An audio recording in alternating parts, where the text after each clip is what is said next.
Hello, we are ready to start on chapter 8. And this is really chapter 8, not chapter 7 that I called chapter 8 yesterday. This is really chapter 8. We are going to start talking about insurance, and there's a lot to talk about. We're going to cover first home insurance, and then auto, health and disability insurance, and then life insurance after that. So to give you a little perspective, insurance started out like 1500 BC.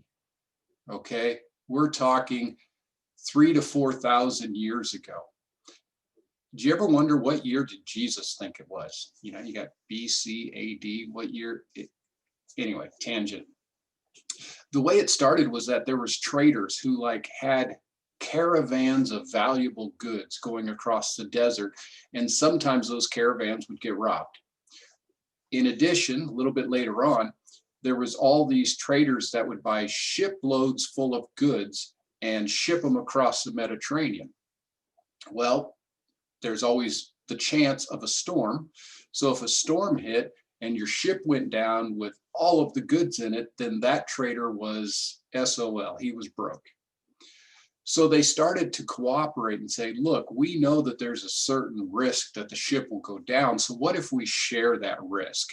What if all of us put 10% of a shiploads of goods into a fund, so that if your ship makes it through, great, you're good. You've just lost the 10% that you've paid in. But if your ship goes down, then out of this fund, you can recoup your losses, or at least 90% of your loss, less what you paid in. And so that's how insurance started.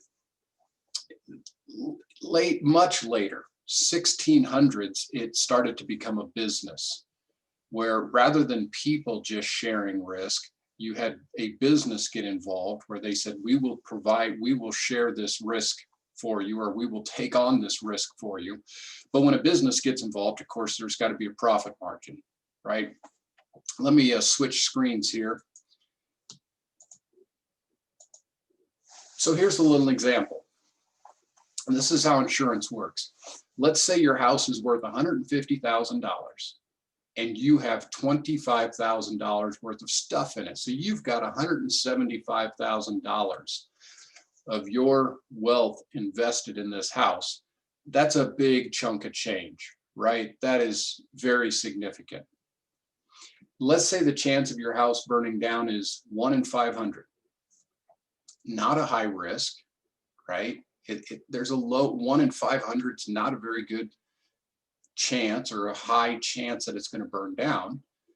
However, if it were to burn down, if you were that 1 in 500, you would be financially crippled by losing $175,000 of your wealth. So, would you pay $1,500 a year for insurance on your home and its contents? Given this risk, 1 in 500 risk, that you're going to lose $175,000, would you pay $1,500 a year to know that if you were the unlucky 1 in 500, you'd recoup your losses? The math on that seems like a reasonable calculation, right? So that's what we do. We spend money to cover the risk of loss, even though it might be a remote risk. There's risk there. Now let's look at it from the insurance company's perspective.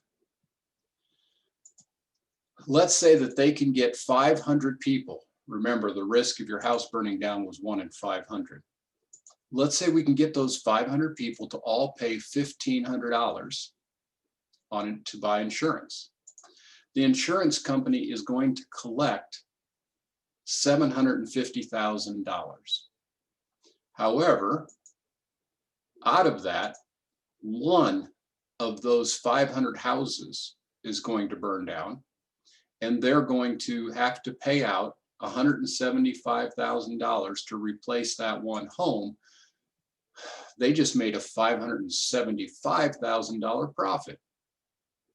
Although on the individual level, for each of us to pay $1,500 seems reasonable. We do it. That's a logical choice from the individual's perspective, but it does allow the opportunity for the company to make a lot of money.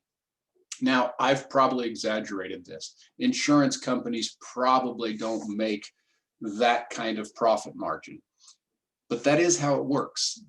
Insurance companies are always making money off of you. They know what the odds are.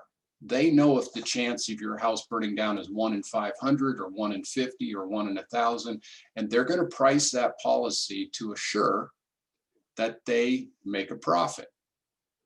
So, you know, when you're buying insurance, it's kind of like going to Vegas. The odds are always in the house's favor, right? They're always going to make money off of you. On the other hand, there are some risks that you can afford to bear and other risks that you can't afford to bear. So a key message that you're going to keep hearing over and over throughout this section, and this is a Dave Ramsey quote, I'll put it up, is that you insure against financial disaster. You don't insure against financial inconvenience. All right, so you don't buy insurance policies, for example, and some of you have probably done this. You've probably bought an insurance policy on your phone.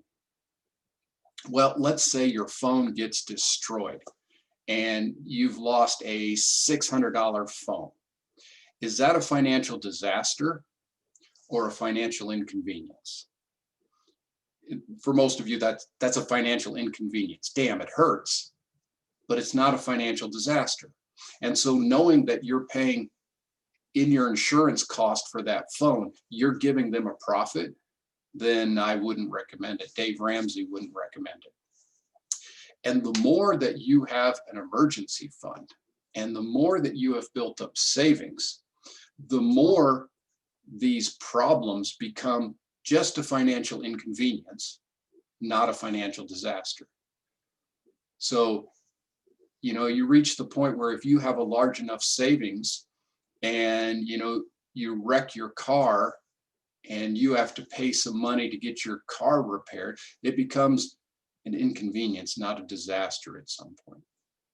Okay, so that's the main theme for insurance. Today we're going to cover home insurance. I have a guest speaker who is an insurance agent. He does a really nice job explaining this stuff.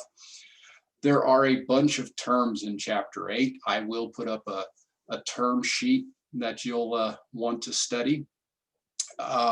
We've been hitting it pretty hard. Today, I think, I'm not quite done yet. I think today I'm going to take it a little easier on you, not quite as much material to cover today.